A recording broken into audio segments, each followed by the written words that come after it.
అందరికీ నమస్కారం అండి. హిందూ డివోషనల్కి స్వాగతం. ఏకాదశి అంటే ఎవరో తెలుసా? ఈ తిథికి ఎందుకు అంత ప్రాముఖ్యత ఇస్తారు? హిందూ మతంలో ఏకాదశి తిథికి చాలా ప్రాముఖ్యత ఉంది. ఏకాదశి ఉపవాసం ఆచరించిన వారికి జన్మజన్మల పాపాలు తొలగిపోతాయని అంటారు. నెలకు 2 ఏకాదశులు వస్తాయి. పౌర్ణమి తర్వాత వచ్చే 11వ రోజు, అమావాస్య తర్వాత వచ్చే 11వ రోజుని ఏకాదశిగా పిలుస్తారు. ఏకాదశి ఒక సంస్కృత పదం. దీని అర్థం 11. ఏకాదశి తిథి అంటే విష్ణువుకి అత్యంత ఇష్టమని అందరికీ తెలిసిందే. అయితే ఈ ఏకాదశి అనేది ఒక దేవత అనే విషయం మాత్రం చాలా తక్కువ మందికే తెలుసు. అసలు ఈ దేవత ఎవరు? ఆమెకు ఏకాదశికి ఉన్న సంబంధం ఏమిటి అనే వివరాలు ఈ వీడియోలో తెలుసుకుందాం. పురాణాల ప్రకారం మురాసురుడు అనే రాక్షసుడు మహాబలవంతుడు. త్రిమూర్తుల మీదకి యుద్ధానికి దిగాడు. దేవతలందరినీ ఇబ్బందులకు గురిచేయసాగాడు. దీంతో రాక్షసుడి నుంచి కాపాడమని దేవతలందరూ విష్ణుమూర్తి దగ్గర మొరపెట్టుకున్నారు. అప్పుడు విష్ణుమూర్తి మురాసురుడితో యుద్ధానికి తలపడ్డాడు. వారిద్దరి మధ్య భీకరమైన యుద్ధం ఎన్ని సంవత్సరాలు జరిగినా ఎవరికీ గెలుపు ఓటమి రాలేదు.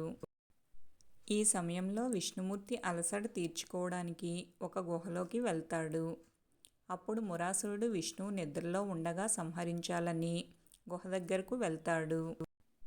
అక్కడికి వచ్చిన సంగతి గ్రహించిన విష్ణుమూర్తి నుంచి ఒక శక్తి ఉద్భవించింది. ఆ శక్తి పేరే ఏకాదశి. ఏకాదశి అంటే దేవత. ఆమె తన కంటి చూపుతోనే రాక్షసుడిని భస్మం చేసింది. విష్ణుమూర్తి ఆమె భక్తికి మెచ్చి ఏం వరం కావాలో కోరుకోమని అడుగుతాడు. అప్పుడు తాను ఒక ముఖ్యమైన తిథిగా నిలిచిపోవాలని, ఆ రోజు ఎవరైతే ఉపవాసం ఉండి విష్ణుమూర్తిని కొలుస్తారో వారి పాపాలు విముక్తి కలగాలని కోరుకుంటుంది. ఆమె కోరికను విష్ణుమూర్తి అంగీకరించాడు. ఏకాదశి ఉపవాసానికి చాలా ప్రాముఖ్యత ఉంటుంది. ఈ వ్రతం చేయాలనుకున్న వాళ్ళు ఒకరోజు ముందుగానే నియమాలు పాటిస్తారు. దశమి రోజు నుంచే మాంసం, ఉల్లిపాయలు, బియ్యం, పప్పు వంటి పదార్థాలు తీసుకోకూడదు. బ్రహ్మచర్యం పాటించాలి. ఏకాదశి రోజు కాలకృత్యాలు తీర్చుకోకముందే నిమ్మ, జామ లేక మామిడి ఆకులు నోట్లో వేసుకుని నమిలి నీటితో పుక్కిలించాలి.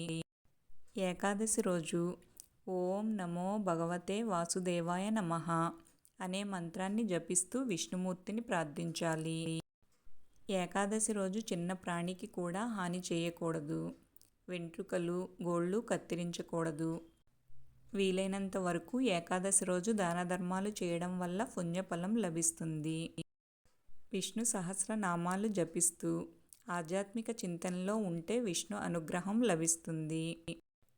ఏకాదశి ఉపవాసం చేయడం వల్ల అనేక ప్రయోజనాలు ఉన్నాయి. ఉపవాసాన్ని క్రమం తప్పకుండా పాటించడం వల్ల మనసు, ఆత్మశుద్ధి అవుతుంది.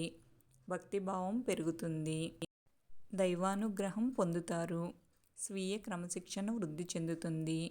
అలానే ఉపవాసం ఉండడం వల్ల జీర్ణక్రియ మెరుగుపడుతుంది. శరీర బరువు అదుపులో ఉంటుంది. మీకు ఈ వీడియో నచ్చితే లైక్ చేయండి, షేర్ చేయండి. మా ఛానల్ని ఫస్ట్ టైం చూస్తుంటే సబ్స్క్రైబ్ చేసుకోవడం మర్చిపోకండి.